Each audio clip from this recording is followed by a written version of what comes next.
Graça e paz, igreja, um bom dia para vocês. Passando aqui para deixar mais uma palavrinha que Deus ministrou no meu coração. A palavra que Deus me ministrou foi Judas Iscariote, né? Vou falar um pouquinho de Judas Iscariote porque essa passagem é muito rica, né? Temos muito que aprender com o Judas Iscariote, né? Quem nunca teve um Judas na sua vida, né? Ou quem nunca foi um Judas Iscariote na vida de alguém? Amém, igreja? Então, Judas, quem era Judas? Judas era um seguidor de Jesus. Judas era um dos 12 discípulos de Jesus, né? Ele andava com Jesus, ele tinha um compromisso com Jesus, né? Então não havia nenhum motivo de Judas não acreditar na fé dele, né? Assim como os outros discípulos deixou tudo para seguir Jesus, Judas também deixou tudo para seguir Jesus, né? Ele estava tão envolvido na obra, né, com Jesus, né? Ele viu tantas coisas que Jesus fez na vida dele, amém, igreja? Que não tinha necessidade dele duvidar da fé dele, né? Tanto é que Deus deu todos os dons para os 12 discípulos, até para Judas, né?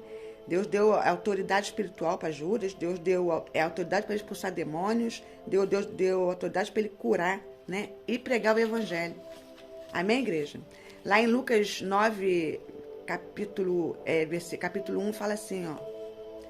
Reunindo os 12, Jesus deu poder e autoridade para expulsar todos os demônios e curar todas as doenças. E enviou-los para pregar o evangelho. Judas pregava o evangelho. Interessante que Judas pregava o evangelho. Então, o que me deixa aqui bem claro é que não adianta, não é só porque a gente prega o evangelho, porque a gente expulsa demônios, porque a gente cura, né, ou porque a gente tem algum dom, né, ou unção, que a gente tem a salvação, não. Nem todos que têm dom não levam a salvação de ninguém. Dom não leva ninguém para o céu. Isso aí é um presente que Deus nos dá. Amém, igreja? Então, E Judas, ele sabia o que era o inferno. Judas conhecia o caminho estreito e conheceu também o caminho largo, que levaria à destruição, né? E ele preferiu se corromper. Ele preferiu se corromper, porque Jesus deu toda a oportunidade para ele se consertar. Jesus sabia que ele ia ser traído. Tanto é que incluiu Judas, né, com os outros discípulos, para ver se o Judas realmente era transformado, né? E Judas não foi transformado, né? Ele continuou se corrompendo, né? Ele continuou roubando, né? Ele roubava a colheita mesmo do reino de Deus, né? E olha que Judas não precisava disso, porque Judas teve todos os ensinamentos dos outros discípulos. Judas viu Jesus fazer maravilhas, né? Judas viu Jesus curar enfermos, né? Judas, ele presenciou as maravilhas de Jesus. E ele se corrompeu mesmo assim. Então tem muita gente que acha que está pregando, tem muita gente que acha que tem dons, tem muita gente que acha que está fazendo um monte de coisa em cima dos púlpitos, né? Que é forte espiritualmente, e não é. Tem muita gente que tá com a saúde espiritual fraca. Amém, igreja? Então, quando a gente está com a nossa saúde espiritual fraca, a gente fica cego espiritualmente.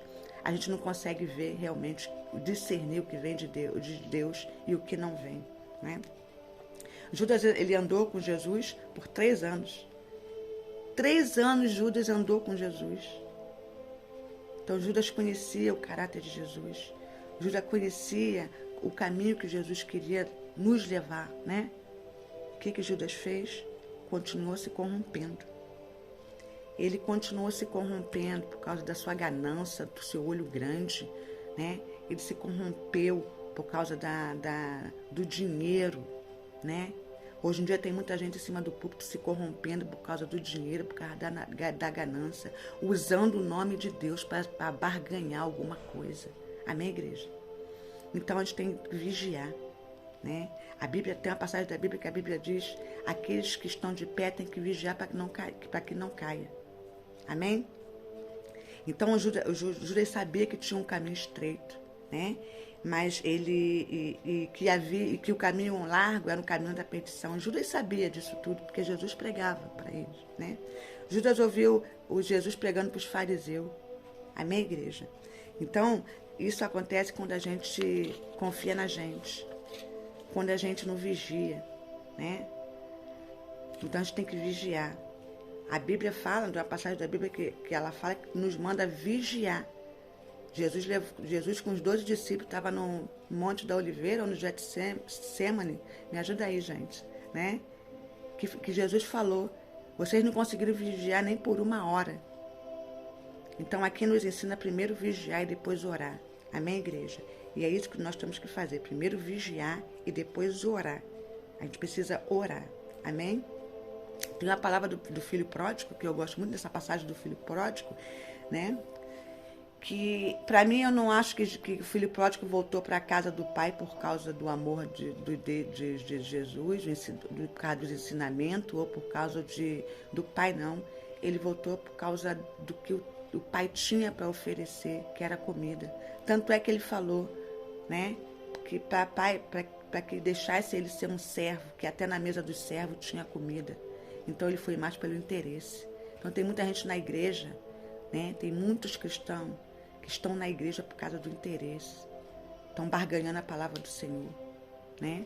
Estão se trocando por causa de algumas moedas de prata, traindo seus próprios irmãos por causa da ganância e do dinheiro.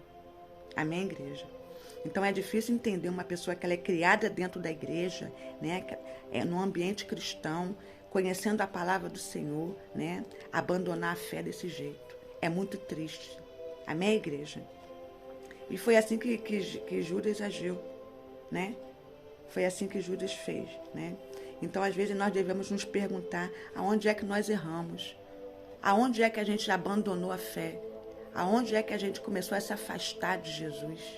Amém, igreja? A gente tem que se perguntar isso a cada dia, né? Mas aqui o que Judas me ensina aqui, né? É que o nosso caráter, se não for mudado, não adianta nada. Se a gente não deixar Deus forjar o nosso caráter, não adianta estar em cima de um púlpito, porque a gente não vai estar enganando a ninguém, nem mesmo a Deus, né? Então a fraqueza de Judas aqui é porque ele foi cego, foi fraco no caráter dele, né? Ele estava cego espiritualmente. E hoje em dia a gente vê muita gente em cima dos púlpitos cego, sem discernimento, que vem de Deus e que não vem. E sendo corrompido a cada dia mais. Judas aqui teve toda a oportunidade de se corrigir. Judas aqui teve toda a oportunidade de ser um homem reto aos olhos de Deus, de ter um bom caráter, né? De tudo que ele aprendeu, que tudo que Jesus ensinou, ele teve essa oportunidade, mas ele escolheu se corromper. E hoje em dia tem muita gente que escolhe se corromper, que escolhe ser ganancioso, né, por causa do dinheiro, né, se suja por pouca coisa. Tem muita gente hoje em dia que está assim em cima do púlpito. Amém, igreja? Então tem gente que prefere se corromper, né? E Judas estava roubando o dinheiro da colheita, né, o dinheiro da igreja, né, o dinheiro dos seus irmãos também. Tem gente que rouba do próprio irmão, né?